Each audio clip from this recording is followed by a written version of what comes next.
30 minút pred infarktom ti telo môže poslať varovné signály, ktoré by si nikdy nemal ignorovať. Mnohí ich podcenia, čakajú, že to prejde a práve to je ten moment, keď ide doslova o život. Ignorovať tieto príznaky je fakt na hovno nápad.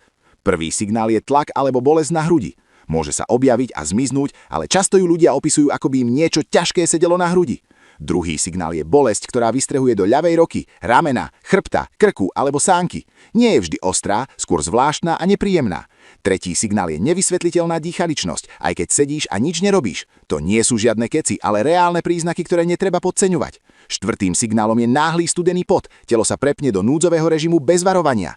Piatým je nevoľnosť, závraty alebo pocit na odpadnutie. Ak sa tieto príznaky objavia náhle, nečakaj a neoveruj, či to prejde. Okamžite volaj záchrannú službu. Strácať čas je doslova blbosť, ktorá môže stáť život.